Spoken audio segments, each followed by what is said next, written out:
Hi, I'm Madison Terry. This is the first episode of The Wire, Women in Real Estate, and today I would like to introduce to you Alison Edwards. Taunee, Pembroke. All right, thank you ladies for joining us today. Thank you for having us. So how long have you both been in the business? Alison, you go first. I have been in business for about 8, maybe 9 years now. And I have been here at Keller Williams since December 2004, so close to 22 years now. Wow, so like almost the very beginning. I'm one of, I think, like 8 that are the originals that came in here. That's crazy. Yeah. That's crazy. Yeah, I've seen a lot Fantastic. through here. Awesome. You have. Yeah, a lot. I'm sure I've seen a more lot. than you care. Exactly. More than you care, more than we can share. Yeah, exactly. Exactly. Okay, so all right, let's get down to business. Okay. So, all right, let's start with your story. What brought both of you into real estate, and how did you navigate the industry as a woman starting out? You go ahead. Okay, well, I was a stay-at-home mom for 17 years and decided that I wanted to be more than just mommy, although it was a great honor and privilege to be a stay-at-home mom for 17 years. I needed to feel like Alison again, so I decided I was going into the corporate world. Well, there was a lot of travel involved, away from my kids were much older at that point. However, I still felt like I was away from them too much. I'd always had an interest in real estate, always, and so I decided to leave the corporate world and pursue real estate, and it just fit me. Everyone who knew me said there couldn't be a better career out there for you, and apparently it was right, because they were all right, apparently, because my first year I was Rookie of the Year and sold 24 homes in my very first year. Wow. So I think I found my niche, and am very happy here and plan to stay. Awesome, love to hear it. My story is actually very similar to yours. I was an at-home mom. Yeah. So I was very blessed to have raised my children in my house together. My next door neighbor was Mickey Himes, which I know several of you know who he is. Maybe. You might know who he is. So yes, he was. Yes, exactly. So Mickey Himes was my next door neighbor, and he came over to me one day when my youngest went off to kindergarten. I don't sit very well, and so I have to have something to do. And he said, go get your license. And I did. And I went and I got my license. And if it wasn't for Mickey, I wouldn't have the career that I have today. So I was a buyer's agent with him for close to 20 years, almost 20-something years. Recently, I have been on my own only because I'm now a grandma. And I want to spend time with this new grandbaby. But I am super blessed. I have seen the market high. I've seen the market low. I've seen the market fast. I've seen the market slow. I mean, in this business, you have to roll with the punches that you're handed, and it's never the same. There is not one transition that I have done. I have not sold one house that was exactly the same. Ever. So you have to make sure that you can roll with the punches and be able to get through it, because the end of it is all you really want at the end of it. And this is how I feel. All I feel when I get to the end of it is I want happy people. Right, exactly. Right. That's really all I want. It's just happy people. Yep. Yep, putting people in their homes. Yeah. Yes. Yeah. I love that. So what were some challenges that each of y'all kind of faced, like starting up and over the years, really, like some main ones that you found? For me, I would say probably the biggest challenge that I had, I was in my own head. I was my own roadblock. I strove for perfection instead of persistence. And I think that in this business, nothing is perfect. As Taunee just said, no one transaction is the same. So you can't strive for perfection. You just have to grab it, roll with it. And I will never forget my first year in real estate. I was in the office for every class that was taught because I was so afraid to get out into the world and handle real people's money and legal contracts and all of that. Right. And so I took every class for the first year from about 2017 to 18. I sold one house. Shout out to my sister Elsie. Awesome. And it was because I was afraid. And then when my, at the time, team leader said, Alison, you've taken every class, you've been in this office every day, get out into the real world and sell houses. And so, as I said, my first year that I actually practiced real estate, I sold 24 homes and was Rookie of the Year.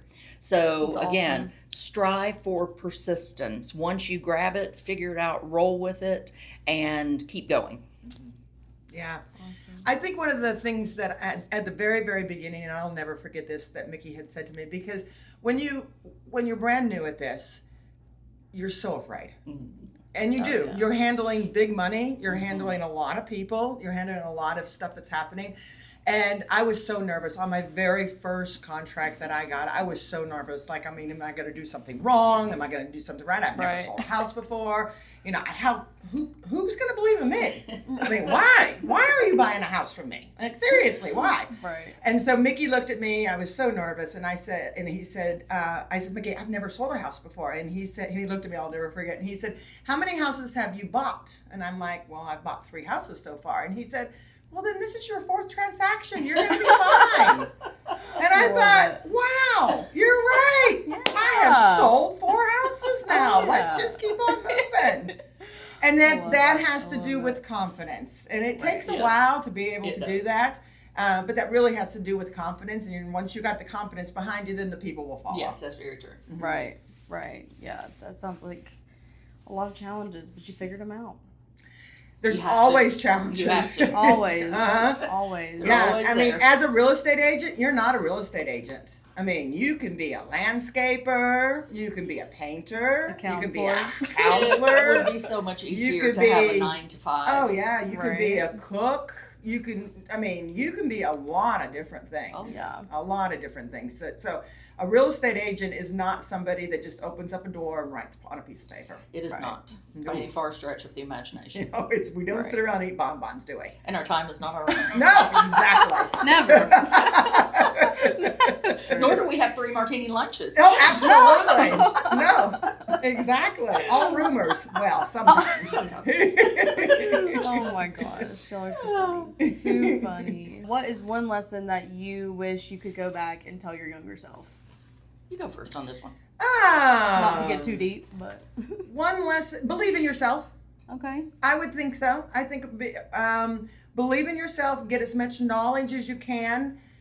We are very blessed in this office. We have a tremendous amount of people that will come in here and teach classes. We have a great ALC that if you have any questions, don't ever feel like that you're by yourself in this office, because you're not. Right. You have close to 300 people in this office that will help you at any time. Right. So you're never by yourself. If you have a question, walk up and down these halls, and you might not get the same answer 3 times. Right, and that's Right. learning from different people. You Exactly. hear different things different ways, Right. depending on how Yeah. it's said, by whom it's said. And we all sell houses differently. Oh, yeah, of course. Totally differently. So we don't sell Yeah. houses exactly the same. But you can ask around and always get help. Yeah, absolutely. Right. I like the confidence in yourself, trust in yourself, Mhm. go with your gut, and just listen to what your inner self. Repeat positive things to your inner self so that you Right. hear positive things back from your inner self. Right. Right. Yeah. I like that. Positivity. So positivity and confidence. Yes. Correct. And if you need to fake it till you make it, do it. that one always works. It always works. It's a go-to. Many times. So, how would you say that, like, was it hard for you guys to kind of navigate in, like, a male-dominated space? Or do you think that more so it's not like that anymore? Like how it I used to never be? felt that this was a male dominated. I never felt that way either. In I fact, think women do better at it anyway. never felt like it was male dominated, and I've never really been intimidated by males or, Right. No. exerting dominance is just a sign of insecurity to me. Right. Exactly. And That's so a good way to put it. there's, I just have never given in to that, I guess. No. Mm-mm. I like that. Yeah. I like that. Yeah, because I feel like back in the day, I feel like it kind of had like a connotation of like, oh, like it started out as like a men's, workspace, and now you come into the 21st century and everybody's like, more women dominated, women empowered, and Right. women driven businesses. So I definitely love that what you ladies are doing, because I think that's great. Oh, thank you. As a woman speaking. Thank you. I love it. I love it. How would you encourage other women in the business currently? Like, what would you suggest for them to like be doing and like, starting out, being a new agent nowadays with the crazy market that's going on? Like, Well, the market always changes. Right. I mean, it really doesn't depend. It depends. I mean, 2008 when we did the crash, whoo, those were some Yeah. rough Right. years that we went through. 2022, that was rough too. Mm-hmm. That was a Right. whole different ballgame. It That was. was you put a sign on the front yard and you have to negotiate between sometimes 25, 35, my 45, gosh. 55 contracts at Yeah. one time on one house. Yes. That was a whole different ballgame. That what it was. So so I think you have to adapt to what is going on in society. Right. And if you don't adapt to what's going on in society, you're going to get lost. Evolve. Yes. Yeah, and I would add to that. So, depending on where you come into the market, whether you came in 2009, which was a really bad time to come in, or thank goodness I wasn't in it then, but whether you came in 2018, whether you're coming in now, you learn where you are. Mhm. And as you stay in the business, and the strong will survive. I mean, there's no doubt about it. So you adapt to an ever-changing market. You reinvent. And with me, first thing that I'm going to do if there's a change is I'm going back to grassroots. I'm doing all the things that I did when I first started. Even though it was a hot market then, you still go back and do the basic things, and that is how you're going to succeed. I like Yeah. that. Yeah. I It's like all about the people. Oh yeah. You cannot sell houses unless you have people. Relationship. You gotta have relationships. Relationship. Believe it or not, you have to answer your phone. I know it's a shock, isn't it? I know. Controversial. Yeah, answer your phone. Communicate. Yeah. Wow. communicate. Touch the people that you Crazy. haven't touched, That's Call right. them. Oh, see? Would you like to buy a house? I can sell one. Yeah. Oh so my God. It's all about relationships. You guys are crazy. So, what is like one word you would describe women in real estate right now? Like that are either starting off or, like how would you, in a broad term, describe women in real estate? Women in real estate. Compassion. See, and I'm the exact opposite. I go with tenacious. It's Yeah, like, see, now I go with you know what? Mhm. If you want to make it, and I look at the successful women around me, they're not wallflowers. They are not sitting back waiting for things to happen. They are tenacious. Right. They are out there. They are mainstream. They are making it happen for themselves and for their family, or whatever Right. their reason is. But I would say that successful women in real estate have to be tenacious. Anyone, not this isn't male or female. To me, it's just stick with it and do what needs to be done. So Right. Yeah. Right. So let's stop being serious for a minute. Mhm. Let's we're hear. being serious. Let's hear one of your probably weirdest, craziest story going into a house or any crazy real estate story. I have a funny one. You do? Actually, Okay. I've been doing this for so long. I got a lot of them. Okay. But one of my very, very favorite ones is that I got to this house and I knocked on the door and the little old lady opened the door and my buyers were standing right here. And she goes, "It'll be just one moment." And I said, "Okay, no problem." And so she goes back into the house and we're standing on the front porch and finally she opens up the door and she goes, "Okay, you can go through the house." And I said, "It's fine." I said, "You can just step outside, it'll be fine." And so we did. We went through the kitchen and the living room and we get the master's on the main. We get to the master and I look and her husband was sleeping and she made the bed over top of him. So I don't even know really if he was dead. He might have been dead. You I don't never know. know. I don't know. You But never she know. literally, he was laying see here. any She movement? no, there was no movement. She made the bed over top of him and she stacked all the pillows my so gosh. nicely Oh my onto gosh. him. And we stood there at the edge of this bed and was like, Oh my God. "This is weird." Oh my God. And my buyer looked at me and said, "I'm not buying this house." And we turned around and walked out. Oh my Oh my God. gosh. You can't make that up. You No, really you can't make that. No. Like How there do are you- quite a few that you can't make up. So I guess No. my craziest one was I had my clients with me. We enter the house upstairs. The homeowners are not there. We tour the upstairs of the house, and then we go to the basement. And as we start down the stairs, someone says, "Who is it?" Like, "It's the realtor. I had an appointment. I'm here showing the house." "You're what?" "I'm the realtor. We had an appointment. I'm here with my client showing the house." And all of a sudden, there were like 3 people gathered, and we're in the stairwell. And they said, "You're what? They're what?" So what had happened, unbeknownst to us, was the owners lived on the main level. They had rented the basement out to someone. The people renting the basement had just finished painting the downstairs. They had no idea that The the house house was for sale. was for sale. They were furious. I'm like, you know what? Peace out. My clients and I start back up the stairs as the owners are coming home, and as the chaos ensues at the top of the stairs, I just kind of shield my buyers and we sneak right out. So that was a funny one for me. Mm-hmm. Oh my God. Can't make it up. Crazy. No, you can't. No. It's crazy what you Yeah. can do. The other one that's super funny to me is I get to the front door and knock on the door, and because if you don't knock on your door, people, please knock on your door. Always. Okay, always knock on the door. And so I open it up, and this cat comes flying out the door, just flying straight out the door. And so I said to my buyers, I said, you know what, why don't you guys just go stand in the foyer right there. I'm going to go around the side of the house, and I'm going to pick up this cat, and we're going to continue to watch. So I did. I went out, went around the side of the house. The kitty was so cute, picked up the kitty, brought it back in, shut the door, showed the house. Everything was fine. 2 hours later, this lady calls me on the phone and answers, and she's screaming. I mean, she is hollering. She is so mad at me. And I said, ma'am, what's the problem? And she said, where's my cat? Where's my cat? I said, well, ma'am, your cat ran out. I went and I picked it up.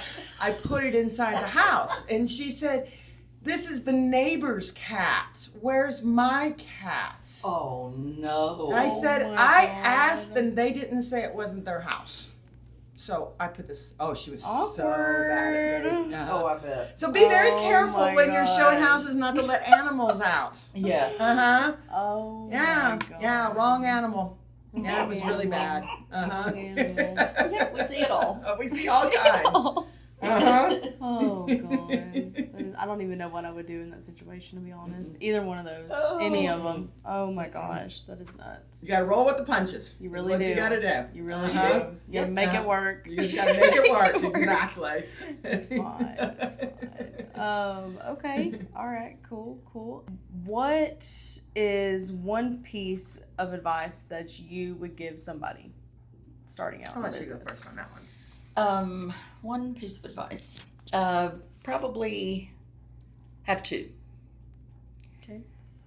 Figure out who you are and stick to it. Mm-hmm. Exude confidence, even when you don't have it.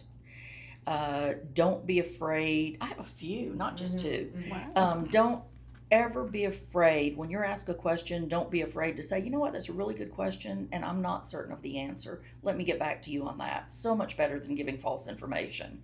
It shows that you're human.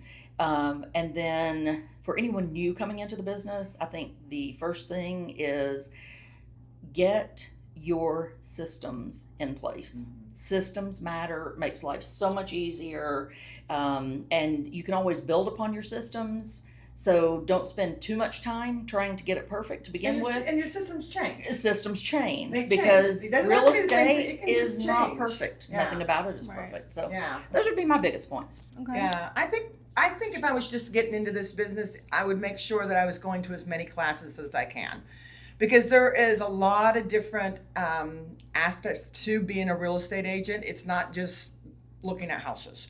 So you need to know contracts. You need to know how to negotiate. You need to know how to go out into the community and talk to people. Yes, you do. Yeah, you need to know how to stay close to those that you've already sold houses to.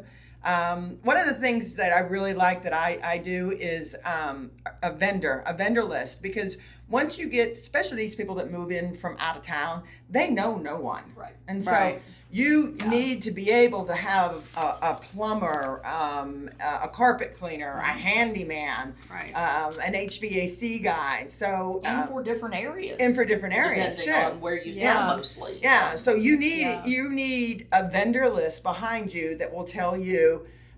So when you get asked that question, you already were like, oh, hold on 1 second, and let me send you over my lender. His name is Adam, and then I can automatically send over Adam's number. So get a vendors behind you so that you know who you're dealing with, because they will also help you. So you're not only helping them, they're helping you at the same time. So and then make sure that when you go and you are selling houses and closing houses, stay in contact. Absolutely. I wish. Yeah. Don't leave orphans. No, and I didn't No. realize that 22 years ago. Yeah. I mean, I just didn't realize that 22 years All in the ago. follow-up. Yeah, it's all in the Mhm. follow-up. All It in the really follow-up. is. So I touch yeah. every past client at least once every 2 months. That's I try awesome. to do it once a month. Yeah. So yeah, touch the people that you have in the past, because they entrusted you on buying this most expensive thing that they've ever going to buy. They would like for you to say hello. And again, staying in touch comes back to systems. You don't know what you need to do to begin with. So just step by step, what you do on your first transaction, write it down and then build upon it. And what you didn't do on your first transaction that came back to bite you in the fanny, be sure to write that one down too, because it'll come back to bite you again. Yeah. Yeah. And be nice to everyone, because I can tell you right now, a lot of selling a house has to do with you interacting with the real estate agent on the other side. Yes, it does. It really does. And if you start burning bridges in 2025 with the real estate agent on the other side, guess what? In 2028, you are going to be dealing with them again. Yes, you are. So always make sure that you give the highest respect for the people on the other side. Yes. And do not burn bridges, because those bridges will... We're all in it for the same reason. We're all here for the same to reason. protect our clients and to get them to the closing table. Yeah. I like that. I like Exactly. that. Well, thank y'all so much for coming on today. Thank you. Yes. I had so much fun. I know, it was so fun. Well, thanks for watching our podcast, and we will see y'all later. Bye.